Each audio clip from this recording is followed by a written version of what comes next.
Good morning. মানুষজন সকালেও আছেন। এটা কি ওয়াও, 2 বছর পরে আসাটা just worth it, just worth it.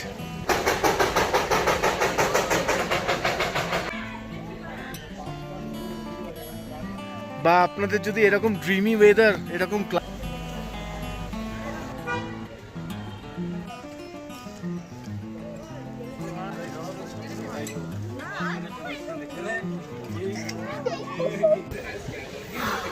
প্রায় 2 বছর 2.5 বছর পরে না এসে আমি ম্যালটাকে পুরো জাস্ট ফিল করলাম। আমি 1 ঘন্টা ধরে একা করছি, প্রায় 1 ঘন্টার উপরে। মানে আমার ভিডিও করতে ইচ্ছা করছে, কিন্তু আমার না ভিডিওতে কথা বলতে ইচ্ছা করছিল। সো দ্যাটস ওয়াই আমি ভিডিওটা একটু লেট করে শুরু করলাম। আর এই রাস্তাটা আপনারা মোটামুটি সবাই চেনেন, এটাই মহাকাল মন্দিরের রাস্তা। আলাদা করে তো বলতে পারবো না কিছু এটা নিয়ে। এটা পুরোপুরি নস্টালজিয়া, মানে এটা পুরোপুরি নস্টালজিক। সো আমার মতো যারা, আমার মতো বাঙালি যারা, বিশেষ করে আমি বাঙালিদেরকে এই জন্য কোট করলাম, এইখানকার যে ভাইব, এটা মানে ম্যাচ করতে পারাটা, আমি জানি না অন্যরা কতটা ম্যাচ করবে, বাট আমাদের কাছে তো একটা ইমোশন। মানে দার্জিলিংটা একটা সত্যিই বরাবরই ইমোশন। সো আমি তো ফুল এনজয় করছি। আমি নিজের সাথে আছি, একা আছি। হ্যাঁ, সবাই আছে, ফ্যামিলি আছে, সবাই রুমে আছে, রেস্ট করছে। বাট ওই হয়, আমার যেটা প্রবলেম, আমি কোথাও এলে একা থাকতে পারি না। সো আমার মনে হয় আমি একটু বেরোই, এই জন্যই আমি বারবার ধরেই বেরোই। বাস দ্যাটস ইট। আর কিছু তো এক্সট্রা করে বলার নেই, নতুন করে চেনা বড়ো কিছু নেই। তো একটু হাঁটি এই জায়গাটা, একটু ফিল করি। আপনারাও একটু দেখুন আপনাদের কেমন লাগছে। আমি জানি ভালোই লাগছে, কারণ এই জায়গাটা খারাপ লাগার কোনো প্রশ্নই নেই। দার্জিলিং অফকোর্স, দার্জিলিং ইমোশন বস, ইমোশন। সো স্টে টিউন, ভালো থাকুন, সবাই ভালো থাকুন, সুস্থ থাকুন, আর আমাদের সাথে থাকুন, দেখতে থাকুন।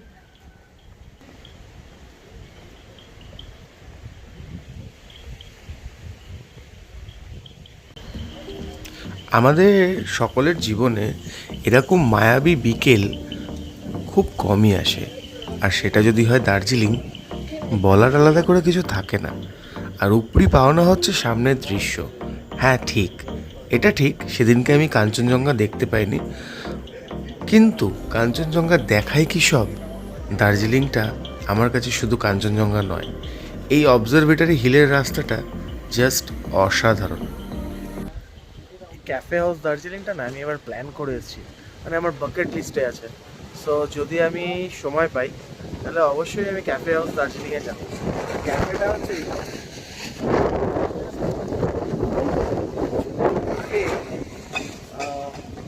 রেকমেন্ডেশন ছিল এই জায়গাটা আসার, আমিও খুঁজতে খুঁজতে এলাম, জায়গাটা পেয়েও গেলাম। এবার আমি শিওর না যে কবে আসতে পারবো, মানে আজকে আসবো, কালকে আসবো, বা পরশু দিন আসবো, সকালে রাতে। বাট আমি আসবো, চেষ্টা করব এখানে এসে একটা কিছু মানে টাইম স্পেন্ড করার। সেটা সকাল হতে পারে, রাত হতে পারে, অথবা সন্ধেবেলা। So that's it. জায়গাটা তো দেখতেই পাচ্ছেন, মানে এটা তো আলাদা করে বলার কিছু নেই, এটা ভিউ পয়েন্ট, সবাই চেনেন।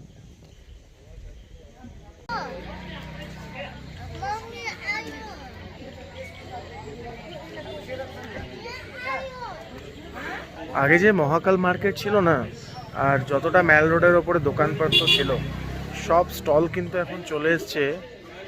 আপনাকে দেখাই। হ্যাঁ ঠিকই, আমাদের সুবিধার্থের জন্য প্রশাসন এই ব্যবস্থাটা নিয়েছে। তবে এটাও ঠিক, এখানে যারা ব্যবসা করেন, মানে সাধারণ মানুষ, খেটে খাওয়া রোজগারে মানুষ, তারা কি খুশি? আমার তো মনে হয় না। একটু বিতর্কিত। তবে হ্যাঁ, পর্যটকদের সুবিধা হয়েছে, রাস্তাঘাট চওড়া হয়েছে, পরিষ্কার হয়েছে। এই পুরো জায়গাটা মার্কেট প্লেস হয়ে গেছে এখন। হ্যাঁ, মানে এখন মোটামুটি মহাকাল মার্কেটটা পুরোটাই এখানে উঠে চলে এসছে। আর আপনাদের মহাকাল মার্কেট থেকে যা যা কেনাকাটি থাকতো আর কি, সেগুলো আপনারা এখানে এসে পেয়ে যাবেন। আর সাথে তো মোমো সবই আছে, চাইনিজ সব কিছুই পাবেন। জায়গাটা বেশ বড় সড়ো, আরামসে আপনারা ঘোরাফেরা করতে পারবেন, কেনাকাটি করতে পারবেন। ছোট্ট ইনফরমেশন, যদি আপনাদের কাজে লাগে, আশা করি লাগবে। আর লাগলে আমার ভালো লাগবে, কমেন্টে প্লিজ জানাবেন।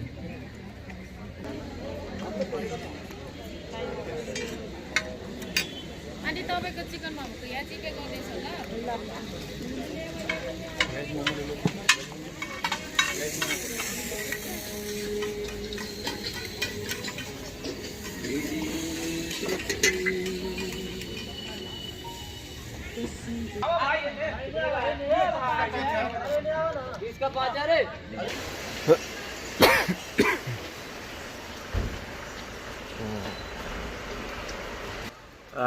আমরা চৌরাস্তা মোড় থেকে আস্তে আস্তে সামনে আমাদের সোনার বাংলা হোটেল আর গ্লিনারিজের পিছনটা আমরা এগিয়ে যাচ্ছি।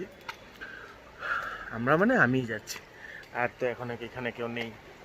আমি এখন ভাবছি একটু শর্টকাট মেরে গ্লিনারিজের পাশ দিয়ে উঠবো। জায়গাটা যথেষ্ট স্টিফ আর খুব কষ্টকর, উঠতে কষ্ট হবে। ঠিক আছে, বৃষ্টিটা রাত্রির থেকে হচ্ছে, প্রচণ্ড বৃষ্টি। এটাকে আলাদা করে কিছু বলার নেই, একটু কমেছে। হ্যাঁ, আমরা বেরোলাম, উঠেছি আমি অনেকক্ষণ, ঘন্টাখানেক। আপনারা যদি আমাদের এদিকে থাকেন তাহলে আপনাদেরকে আমি ওই শর্টকাট রাস্তাটা আগে চিনিয়ে দিচ্ছি। দেখুন, গ্লিনারিজের পিছন দিয়ে এই যে দেখতে পাচ্ছেন হোটেল সোনার বাংলা, আর এই দেখুন ওপরে গ্লিনারিজ, ঠিক এর নিচে দিয়ে রাস্তাটা যাচ্ছে। আর এই রাস্তাটাই গিয়ে গ্লিনারিজে, একদম গ্লিনারিজে গিয়ে উঠছে।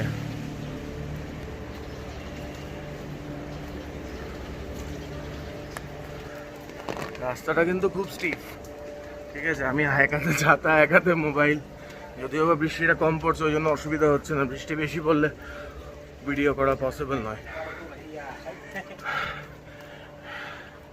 ওয়েট করুন, আমি আপনাদেরকে গ্লিনারিজটা দেখাচ্ছি আরেকবার। দেখুন কত তাড়াতাড়ি আপনারা চৌরাস্তা থেকে গ্লিনারিজ চলে আসবেন। এই দেখুন, এটাই কিন্তু গ্লিনারিজের কিচেন সামনে।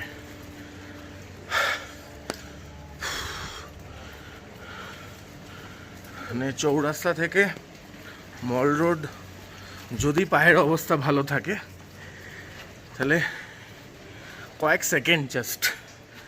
আমি এই রাস্তাটা খুব প্রেফার করি। এই দেখুন গ্লিনারিজ,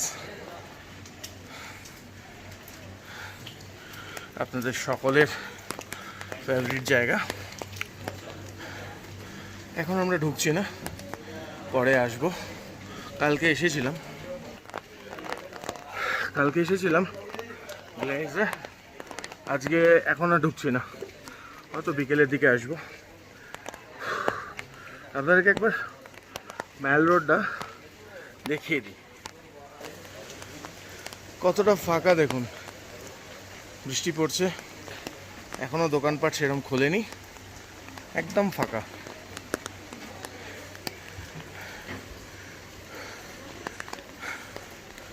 মানুষজন সকালেও আছেন।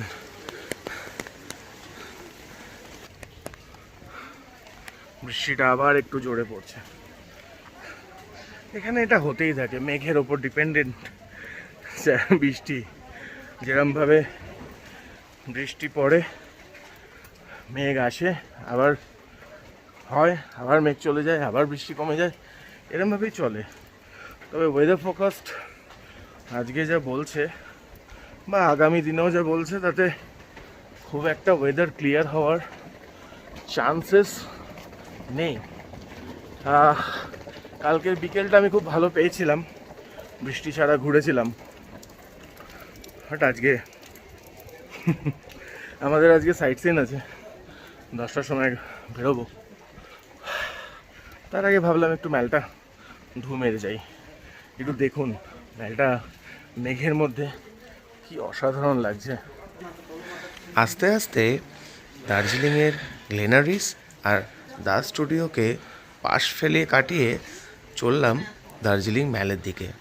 তবে একটা কথা বলে রাখা ভালো, আজকে কিন্তু আমরা শুধুমাত্র এই ম্যালেই থাকবো না, আমরা একটু পরে ওই চিরাচরিত যে সাইট সিনগুলো আছে, যেমন আর জাপানিজ just টেম্পল, কিছুক্ষণ। পিস প্যাগোডা, বাতাসিয়া কয়েক second লুপ, আমরা ম্যাল তারপরে reach হুম করলাম। মনেস্ট্রি, বা করছি। জু, HMI, এইগুলো সব দেখবো। আমরা আর সাথে যেখানেই দেখবো যাই। কিছু টি গার্ডেন, যেমন আজকে- ট্যামি টি গার্ডেনও দেখতে পারি।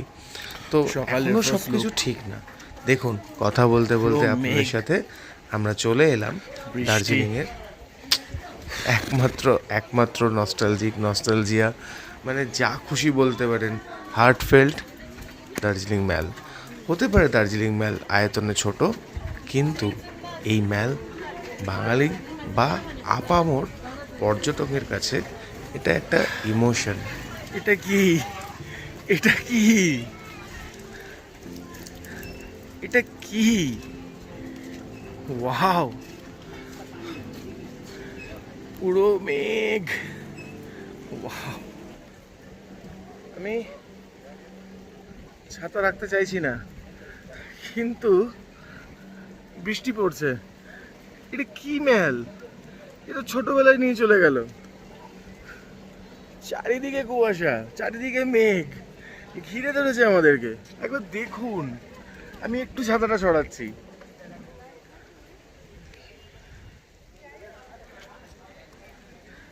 এর থেকে বেশি সরালে মনে হয় ঠান্ডায় আমি শেষ। এমনি আমার ঠান্ডা লাগার একটা ব্যাপার আছে। সো তো অসাধারণ রিফ্রেশিং লাগছে। মানে বৃষ্টি হচ্ছে ঠিক আছে, বাট এটা কি ওয়েদার! জাস্ট পাগল হয়ে যাবো তো। একবার আপনাদেরকে আমি দেখাই।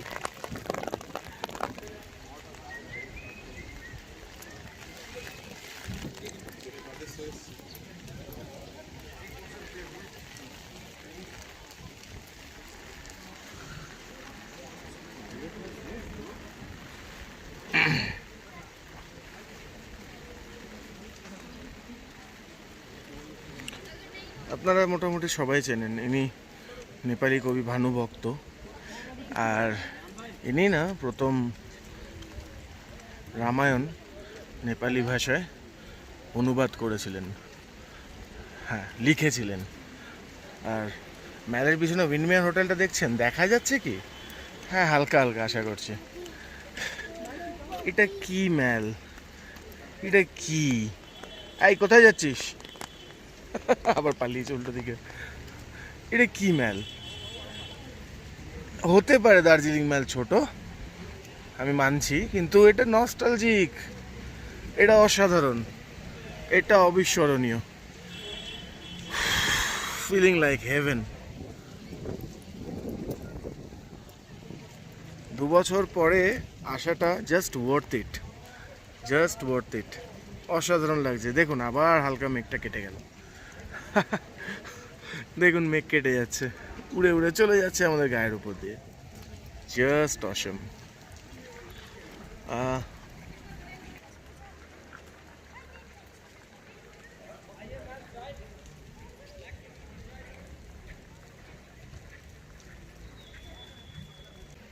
দার্জিলিংয়ের ম্যাল চেনাবো এতটা বড় বা এতটা ধৃষ্টতা আমি দেখাতে পারছি না, কেননা এই ম্যাল বা এই দার্জিলিংয়ের নস্টালজিয়া বর্ণনা আমার আগে অনেকেই করেছেন, আর আপনারা হয়তো বহুবারও এসছেন, তাই আলাদা করে চেনানোর কিছু নেই।